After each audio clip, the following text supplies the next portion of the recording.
Amém, irmãos? Espero que todos estejam bem, todos estejam em paz, tranquilos. Eu vou orar pela palavra. Senhor, te agradecemos por mais um dia na tua casa, por mais esse culto. Pedimos que o Senhor venha me capacitando, Senhor, a transmitir a palavra de maneira bíblica e que o Senhor venha dando entendimento aos meus irmãos. Sê conosco, Senhor. Em nome de Jesus, amém. Amém, irmãos. Veja, chegamos ao capítulo 9 de Esther. Estamos chegando no finzinho dessa história tão bonita, cheia de sabedoria. A personagem bíblica é maravilhosa. Esther tem características maravilhosas. E aí, para relembrar os irmãos, houve um jantar oferecido pela rainha ao rei e a Amã. Nesse jantar, Amã é denunciado no seu plano de matar os judeus. Naquela mesma noite, Amã é enforcado numa forca de 25 metros. E todos os seus bens são tirados pelo rei, porque ele foi condenado à morte por traição, são dados a Esther. Esther apresenta Mardoqueu ao rei como seu padrasto. E Mardoqueu é elevado à figura de primeiro-ministro. E aí eles têm que trabalhar para reverter o decreto. Por quê? Porque o decreto segundo a lei dos medos e dos persas não pode ser cancelado. Então qual foi a estratégia que o Senhor deu a Mardoqueu e a Esther? Eles fizeram um decreto de contra-ataque, autorizando o povo judeu e a população a ajudar a destruir os inimigos do povo judeu. E, inclusive, de tomar conta dos seus bens, de saquear as casas. O que Deus está fazendo aqui? Deus está dando a oportunidade do povo judeu responder. E no capítulo 9, chegou o dia. Veja, entre o decreto e o tão esperado dia, haveriam 9 meses. Então os judeus tiveram tempo de se organizar, os judeus tiveram tempo de identificar os inimigos. Muitos inimigos tiveram tempo de recuar, porque o decreto era extremamente duro, falando, olha, pode matar os inimigos, matar mulher, matar criança, saquear as casas. Lembra que ele foi escrito de uma maneira dura, para poder amedrontar os inimigos. Então houveram praticamente 9 meses completos, e chegou o dia. E é o versículo 1 de Esther, capítulo 9, diz assim: E no 12º mês, que é o mês de Adar, no dia 13 do mesmo mês, em que chegou a palavra do rei e a sua ordem para se executar, no dia em que os inimigos dos judeus esperavam assenhorar-se deles, sucedeu o contrário, porque os judeus foram os que se assenhoraram dos que os odiavam. Vamos fazer uma pausa aqui, irmãos. Esse versículo mostra algo. Deus reverteu o decreto. Quando o primeiro decreto saiu, todo mundo esfregou a mão. Pegamos os judeus. Todo mundo esfregou a mão. Nós vamos ficar ricos. Porque nós vamos pegar os bens deles. Quando chegou o dia, Deus reverteu. E quem se assenhorou dos inimigos foram os judeus. Nesse versículo fica clara a ação de Deus, frustrando o ataque dos inimigos do seu povo e entregando os inimigos na mão do povo de Israel. Então o capítulo 9 já mostra que a reação dos judeus foi abençoada por Deus. E aí a narrativa continua, versículo 2. Porque os judeus nas suas cidades e em todas as províncias do rei Assuero se ajuntaram para pôr as mãos naqueles que procuravam o seu mal. E ninguém podia resistir-lhes, porque o medo deles caíra sobre todos aqueles povos. Irmãos, versículo 2 a gente vê o quê? Primeiro, unidade do povo. Segundo, organização. E terceiro, força vinda da parte de Deus. Olha que interessante. Eles tinham o decreto, eles tinham o favor de Deus, mas eles fizeram tudo por critério. Como é que você sabe que Deus está metido no meio? Essa frase sobre o medo.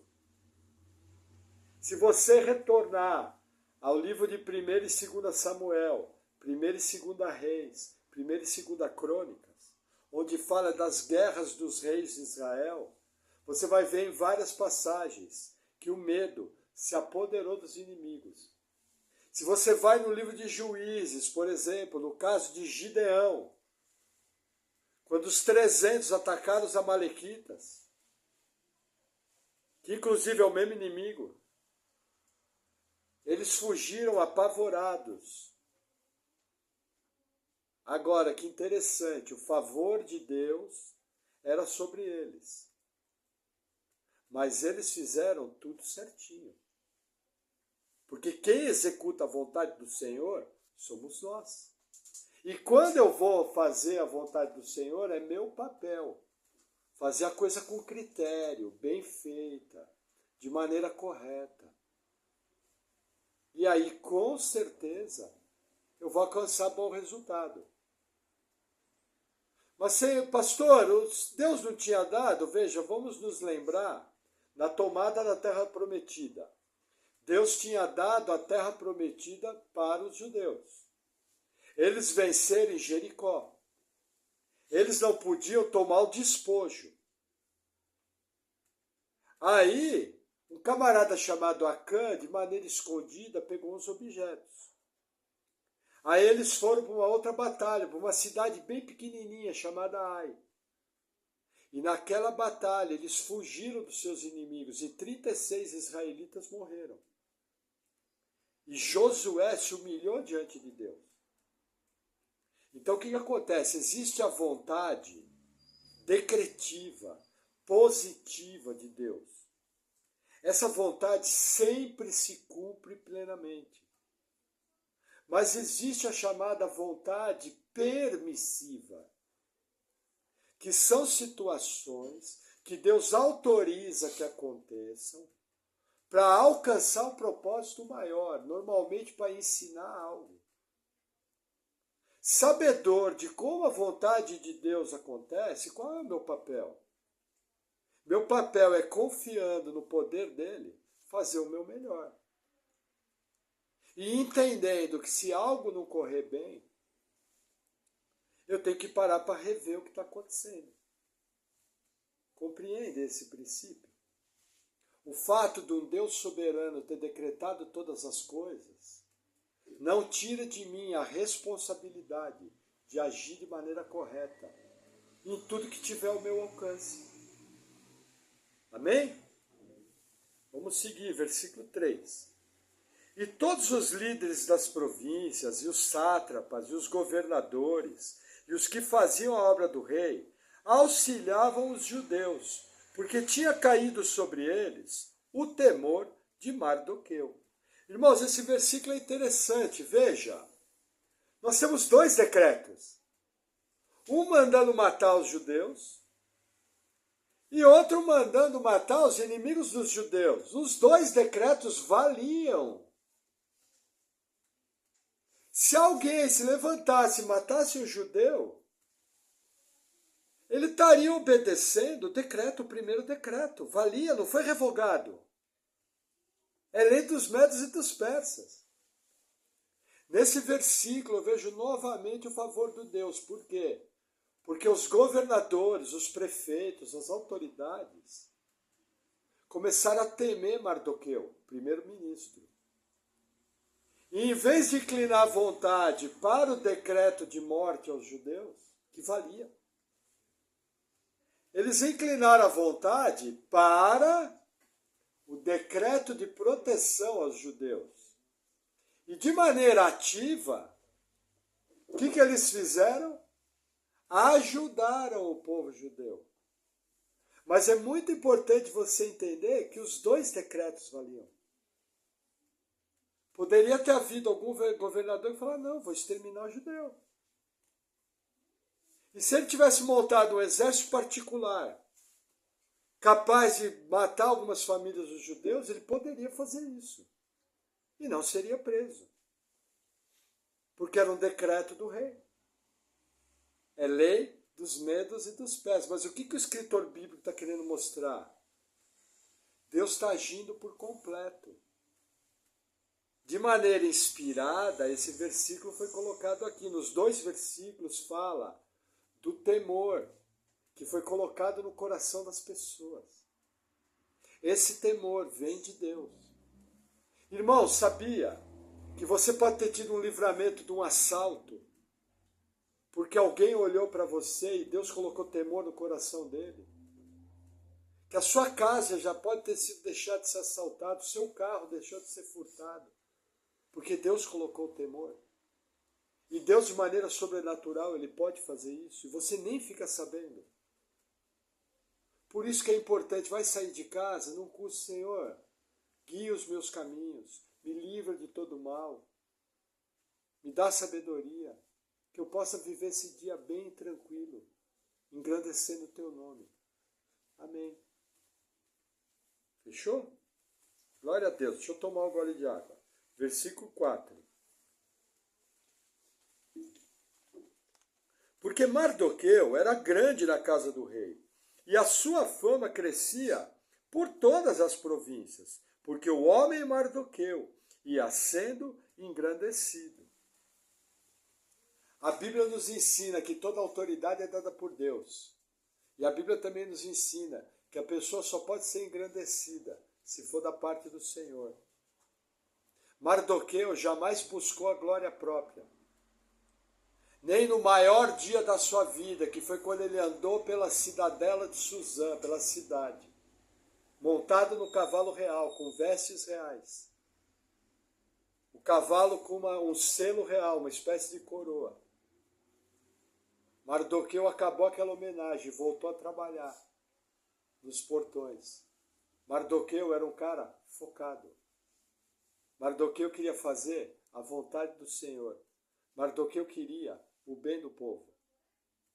O que Deus faz? Exaltou ele. E dia após dia ele era cada vez mais exaltado. Isso só pode vir do Senhor. Amém? Versículo 6. E na fortaleza de Suzã, os judeus mataram e destruíram 500 homens, como também a Parsandata, e a Dalfon, e a Aspata, e a Porata, e a Adália, e a Aridata, e a Farmasta, e a Arizai, e a Aridai, e a Vaisata. Até aqui, veja. Essas são as grandes cidades que pessoas foram mortas. Provavelmente aqui são cidades administrativas. Essas 500 pessoas que foram mortas na fortaleza de Suzã eram funcionários do governo. Dentro da fortaleza só entrava gente autorizada pelo governo. Havia a cidade de Suzã e dentro da cidade havia a fortaleza de Suzã. Era o palácio do governo. Então o que o texto nos mostra? Está havendo uma limpa no governo. Todos aqueles inimigos do povo de Deus estão sendo retirados. E estão sendo mortos, arrancados com raiz e tudo. E não é pouca gente, 500 pessoas. O que eu aprendo aqui? Assim que Deus determina, a hora que Ele bem entende, Ele é capaz de limpar o governo de um povo. Pastor, no meu país existem gente no governo que não teme a Deus. É porque não chegou o tempo e não foi a vontade de Deus. Pastor, o que eu faço? Ore por eles, para que eles sejam salvos. Ou para que o Senhor retire e que o reino venha sobre o seu país. Entendeu? Só que eu tenho que entender qualquer povo do mundo, qualquer país do mundo. As pessoas que estão lá, as autoridades que estão lá, foi Deus que colocou. Por que Deus coloca autoridades ímpias? Para juízo. Por que Deus coloca autoridades que o temem? A Bíblia é clara, para abençoar o povo.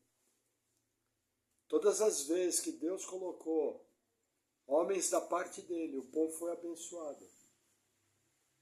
Todas as vezes que Deus colocou ímpios no governo, era para julgar o povo. Então a minha primeira pergunta, depois de orar, é: Senhor, por que o Senhor está trazendo esse juízo sobre a minha terra? Quando você vê pessoas incrédulas, pessoas pagãs, entendeu? Tem países aí próximos nossos que a feitiçaria tomou conta do governo. Isso é muito triste. A gente sabe que isso aí destrói um país. Nosso país, por exemplo, é um país idólatra, um país feiticeiro, um país sexólatra, com uma mídia mentirosa, corrompida, anticristã, uma mídia que deliberadamente é anticristã. Eu acho que o que Deus faz no nosso país, olha, ainda Ele livra, porque querendo ou não, independente de governo A, governo B, nós temos conseguido sobreviver, cuidar de nossas famílias, comer nosso pão sossegadamente. Por isso da importância de orar pelas autoridades, todas elas, até aquelas que você não gosta. Já pensou que bênção, se Deus traz um avivamento, todo mundo é salvo? Como mudaria esse país? Você tem um Mardoqueu no governo, você tem um José, você tem um Salomão extremamente capaz, você tem um rei Asa, um rei Joás, tanta gente boa que Deus já colocou e abençoou o povo. Então, irmãos, não desista, ore, que é a melhor coisa que você pode fazer. Amém? Vamos seguir, versículo 10.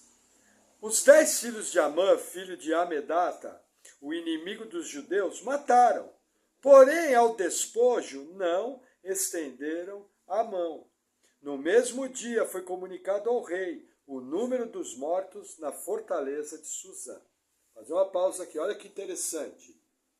Eles deram relatório ao rei: matamos 500 homens dentro da fortaleza, mostrando inclusive que eram homens do governo.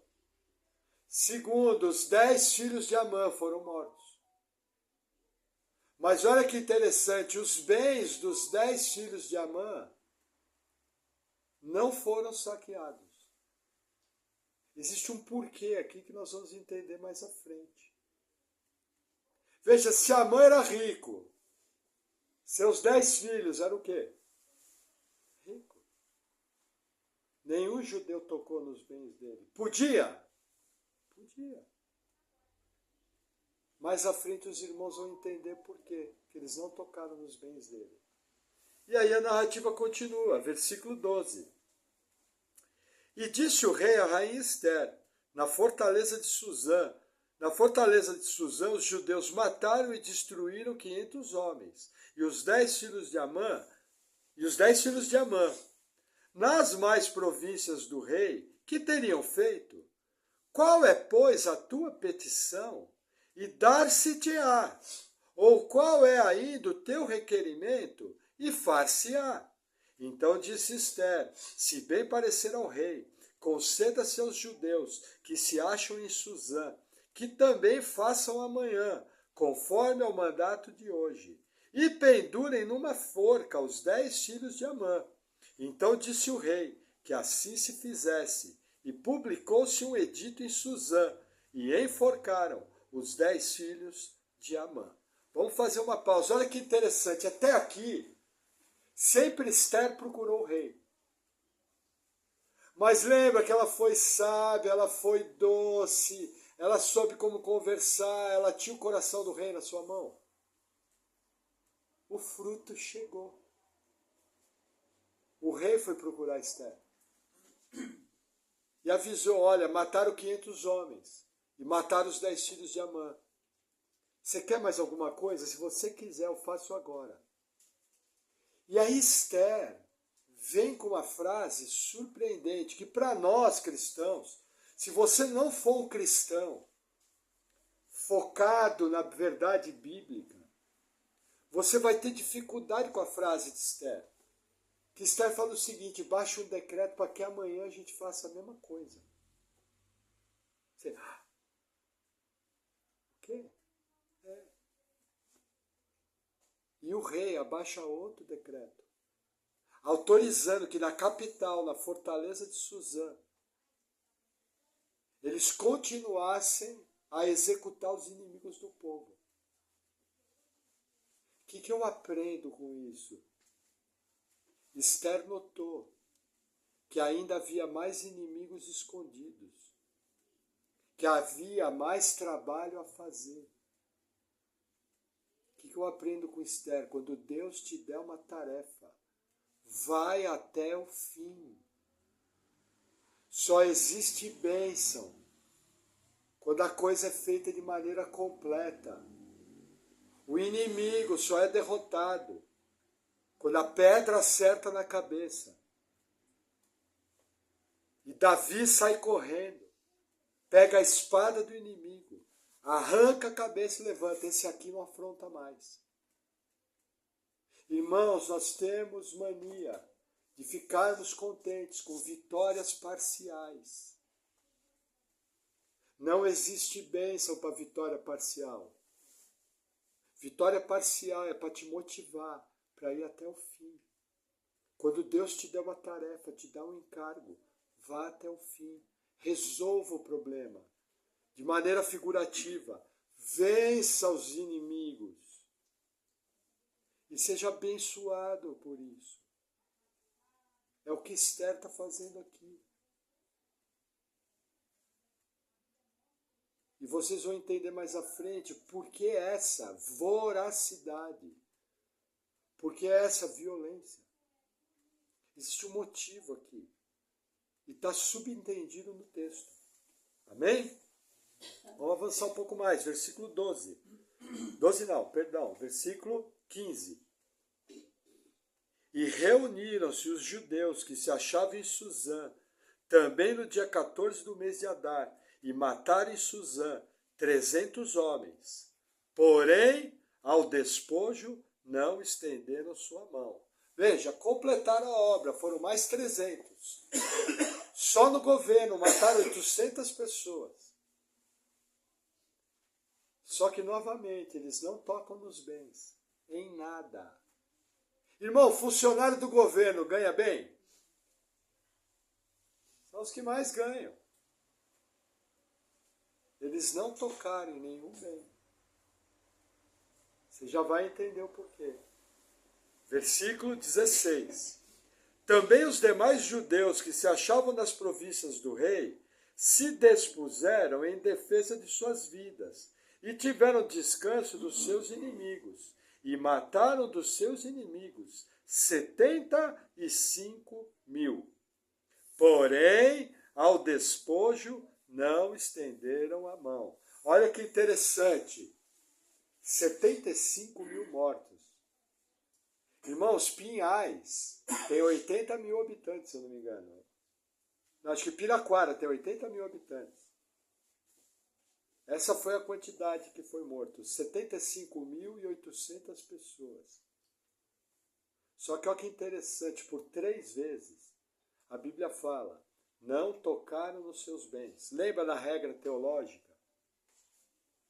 Quando algo aparece 2 vezes no mesmo capítulo, liga a antena.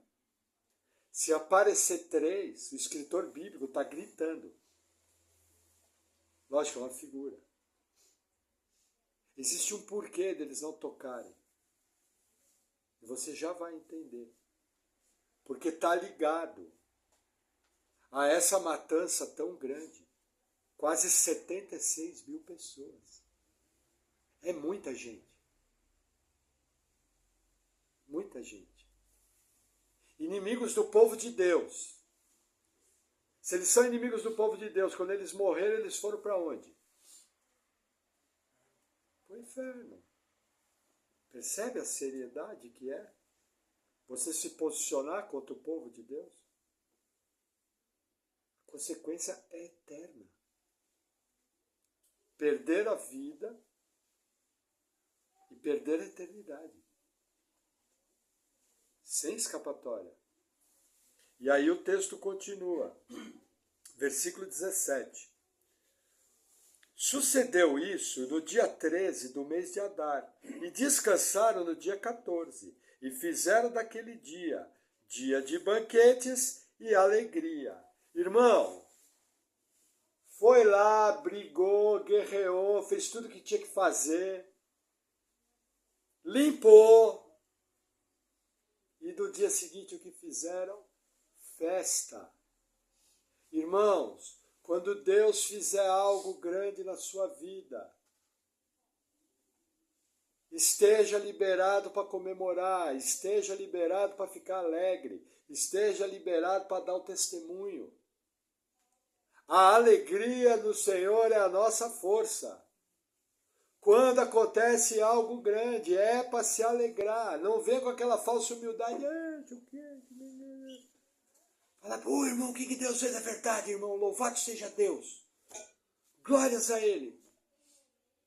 E é o seguinte, irmão, domingo tem um almoço lá em casa, quero que o irmão vá para comemorar junto com a gente, que foi uma vitória. Isso engrandece ao Senhor. E aí é um momento para você orar, para você dar um testemunho, para você contar o que aconteceu. Ó, igreja, o negócio é o seguinte, domingo o lanche da célula é por minha conta. Depois do culto. Na sala não, no culto. Estou viciado. Entendeu? Por causa que eu quero comemorar o que Deus fez na minha vida. A bênção. Glória a Deus. Isso engrandece o Senhor.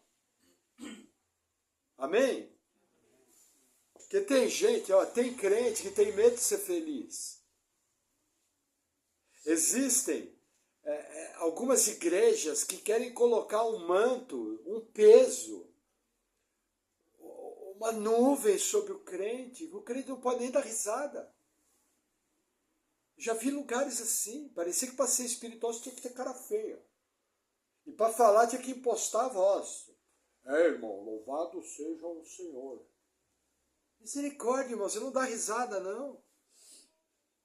Você não se alegra, você não conta caso engraçado, não conta piada limpa. Lembrando que crente não fala palavrão, né? Palavra torpe. Entendeu? Mas tem que se alegrar. Nós somos o povo que tem motivo para se alegrar. Amém? Aí vamos lá, versículo 18. Também os judeus que se achavam em Suzã se ajuntaram no dias 13 e 14 do mesmo, e descansaram no dia 15, e fizeram daquele dia de banquetes e de alegria.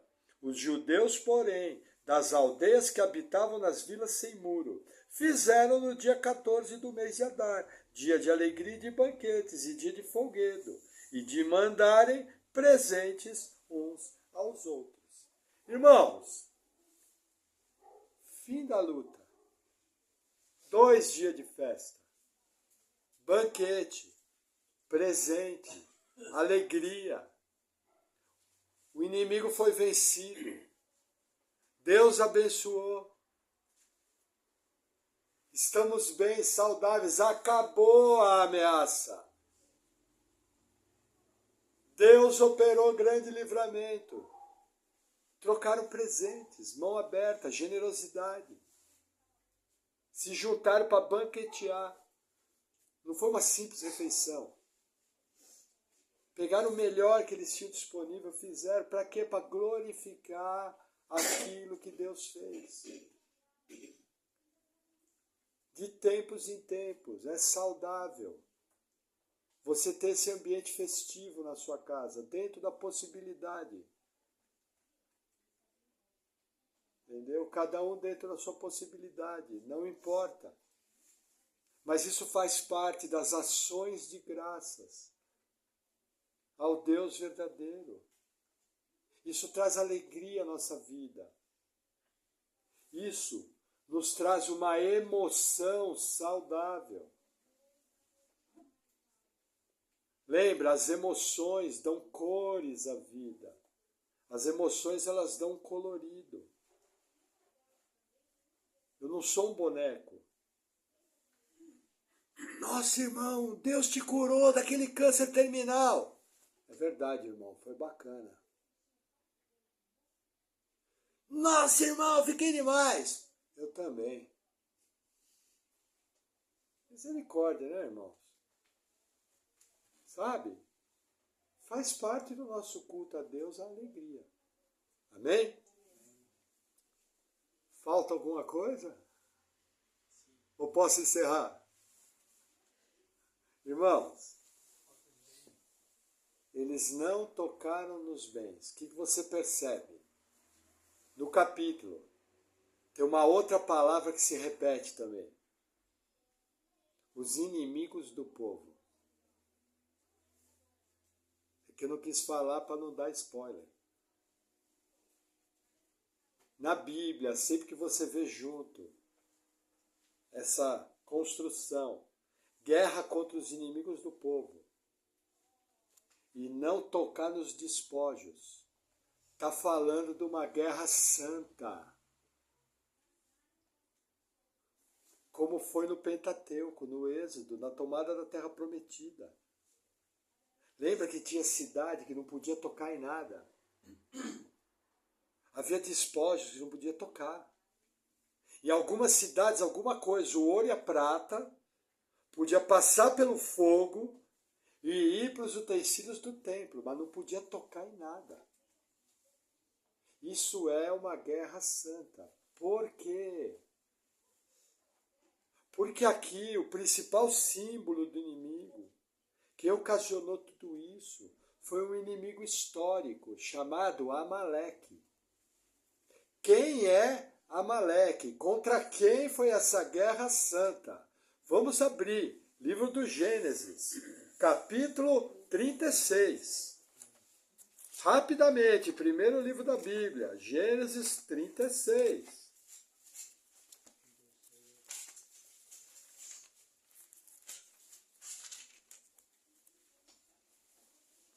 Gênesis 36.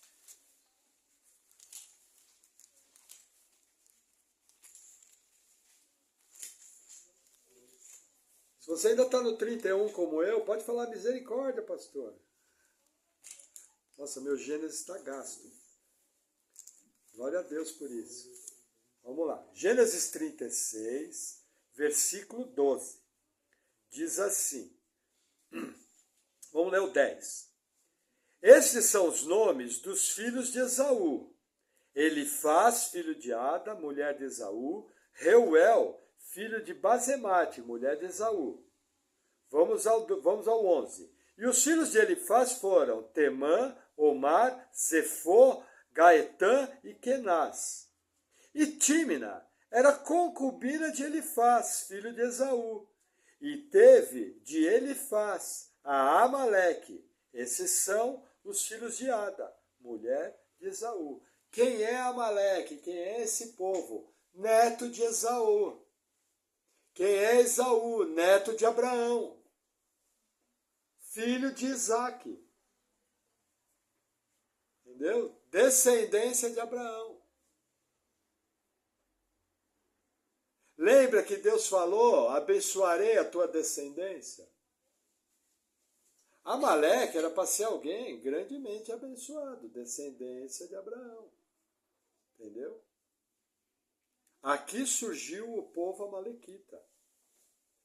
Eles têm ligação com o povo de Deus. Veja, o sogro de Moisés era Jetro, ele era de Midian.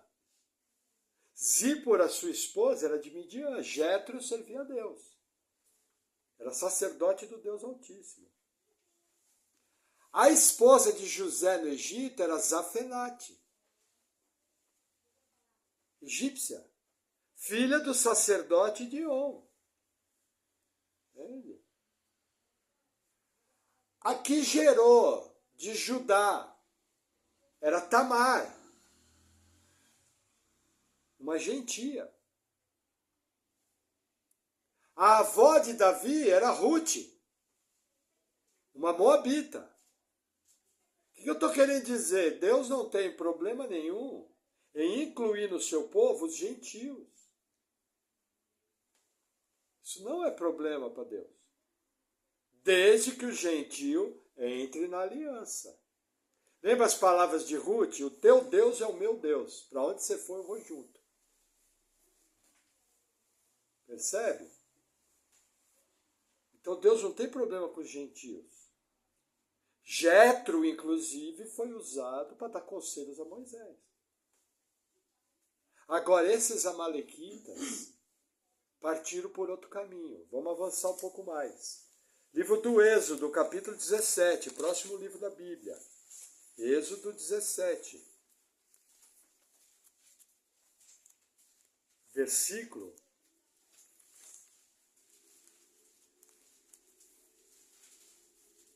8. Diz assim: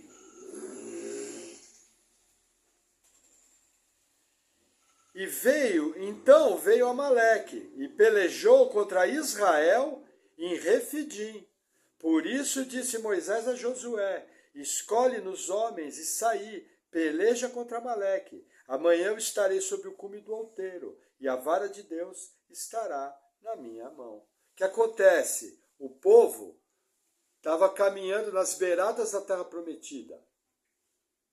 Amaleque veio. Nós vamos ver mais à frente como. E deliberadamente atacou o povo de Deus. Foi ele que veio e comprou a briga. Israel não fez nada. Mais à frente nós vamos ver a maneira que ele fez isso. Mais um texto. Mesmo Êxodo 17, versículo 14. Disse assim: então, vamos ler o 13. E assim Josué desfez a Amaleque, a seu povo, ao fio de espada. Então disse o Senhor a Moisés: escreve isso para a memória num livro e relata-os aos ouvidos de Josué, que eu totalmente hei de riscar a memória de Amaleque de debaixo dos céus. E Moisés edificou um altar, ao qual chamou: o Senhor é minha bandeira. E disse: porquanto jurou o Senhor, haverá guerra do Senhor contra Amaleque, de geração em geração. Estão entendendo? Deus deu uma ordem, falou: eu vou riscar Amaleque. Moisés entendeu, fez um memorial, um altar. E de maneira inspirada falou: haverá guerra de geração em geração contra Amaleque. Amã era o quê? Amalequita. Ele era Agagita, descendente do rei Agag. Um dos reis mais cruéis dos amalequitas. Estão entendendo o porquê da Guerra Santa?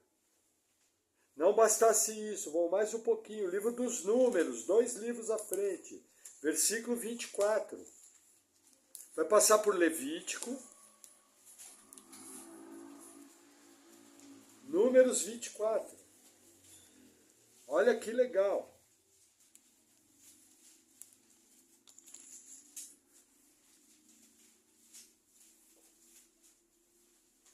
Versículo 20. Quem está falando aqui?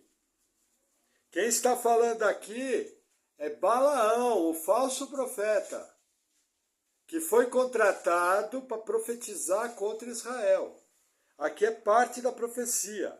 Números 24, versículo 20.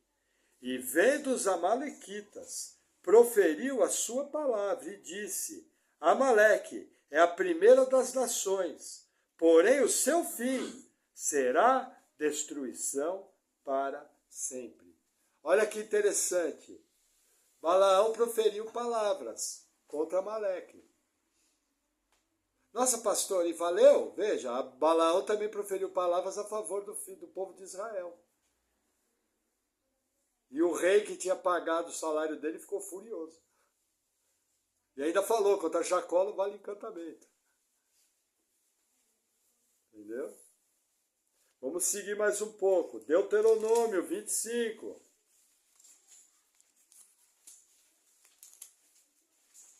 Deixa eu firmar bem esse conceito. Ah, o pastor então está me dizendo que Deus pode usar um falso profeta para falar a verdade? Não, o pastor não está ensinando isso. Não existe base bíblica para isso. O que eu estou falando é que Balaão falou que os amalequitas seriam os primeiros a ser destruídos. E isso está registrado na Bíblia. Ponto final.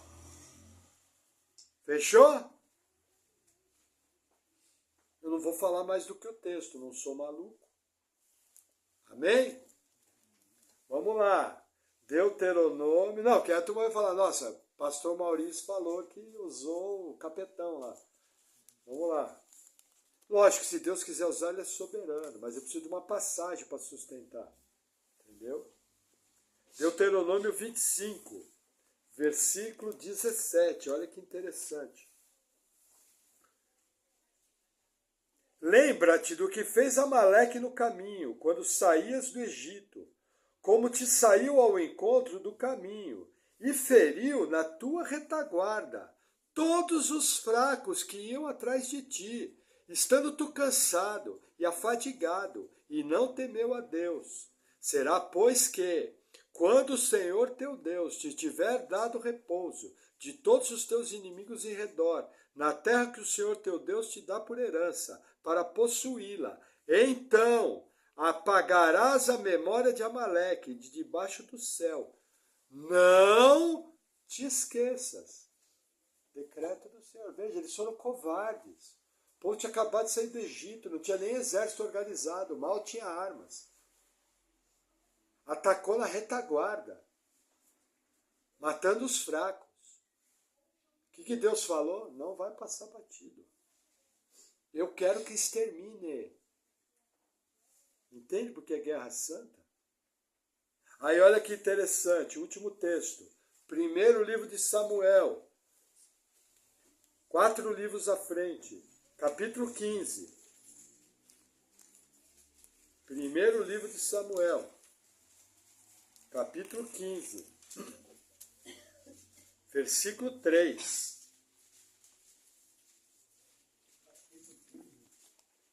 Capítulo 15, versículo 2. Diz assim: Assim diz o Senhor dos Exércitos: Eu me recordei do que fez Amaleque a Israel, como se lhe opôs no caminho, quando subia do Egito. Vai, pois, agora, e fere a Amaleque, e destrói totalmente a tudo que tiver, e não lhe perdoes. Porém matarás desde o homem até a mulher, desde os meninos até os de peito, desde os bois até as ovelhas, desde os camelos até os jumentos. O que Saul convocou ao povo e os contou em Telaim, 200.000 homens a pé, e 10.000 homens de Judá. Chegando, pois, Saul à cidade de Amaleque, pôs a emboscada no vale. O que Deus fala? Lembrei do que eles fizeram. Chegou a hora da vingança. Entendeu? Convocou Saul e convocou Israel e falou: arrisca tudo. Mata todo mundo. O que Saul fez? A passagem é bem conhecida. Versículo. Deixa eu pegar aqui. Versículo 30. Diz assim: Palavras de Saul para Samuel. Espera aí, deixa eu pegar um outro. Versículo 18, fica melhor para vocês entenderem. Versículo 17. E disse Samuel: Porventura, sendo tu pequeno aos teus olhos, não foste por cabeça das tribos de Israel? E o Senhor te ungiu rei sobre Israel. E enviou-te o Senhor a esse caminho e disse: Vai e destrói totalmente a esses pecadores, os amalequitas, e peleja contra eles, até que os aniquiles. Porque, pois, não deste ouvidos à voz do Senhor, antes te lançaste ao despojo, e fizeste o que parecia mal aos olhos do Senhor. Então disse Saul a Samuel: antes dei ouvido à voz do Senhor e caminhei pelo caminho pelo qual o Senhor me enviou, e trouxe Agag, rei de Amaleque, e os amalequitas destruí totalmente. Mas o povo tomou do despojo ovelhas e vacas, o melhor do interdito, para oferecer ao Senhor teu Deus em Gilgal. Versículo 33. Versículo 32. Então disse Samuel: trazei-me aqui a Agag, rei dos amalequitas. E Agag veio a ele animosamente e disse a Agag: na verdade, já passou a amargura da morte. Disse, porém, Samuel: assim como a tua espada desfilhou as mulheres, assim ficará desfilhada tua mãe entre as mulheres. Então Samuel despedaçou a Agag perante o Senhor em Gilgal. Até aqui. Irmãos, qual é o caso? Saul foi até a terra dos amalequitas, matou um monte de gente, mas não matou todo mundo. Primeiro erro. Pastor, como é que você sabe que ele não matou todo mundo? Amã era descendente de quem? De Agag, amalequita. Quem diz isso? A Bíblia. Simples assim. Entendeu? Então ele não matou todo mundo, primeiro erro. Segundo erro, não tinha que ter trazido o rei vivo, tinha que ter matado. Quem matou o rei foi o profeta Samuel, que tinha uma espada. Profeta com espada, profeta com espada. Entendeu? Despedaçou. Sabe o que quer dizer despedaçou? Samuel matou Agag com extrema violência. Não foi um golpe de misericórdia. E qual foi o terceiro erro? Deixou tocar no despojo. Era uma guerra santa, não podia. A casa de Saul foi tirada do governo de Israel por causa dessa falha. Os amalequitas só foram ser riscados do mapa 500 anos depois. Entende agora por que Deus permitiu que Amã viesse ao governo e fizesse o decreto contra o povo? Entende agora porque Deus soberano autorizou que acontecesse tudo? Deus tinha uma vingança a executar. Mardoqueu e Esther compreenderam bem isso. O povo lembrou que era uma guerra santa contra Amaleque, era um decreto do Senhor. Não tocou no despojo. E a palavra de Deus foi cumprida. Vai procurar algum amalequita? Tenta achar. Não tem. Deus riscou. Agora eu pergunto, quando chegou o decreto a primeira vez, dava para enxergar tudo isso aqui?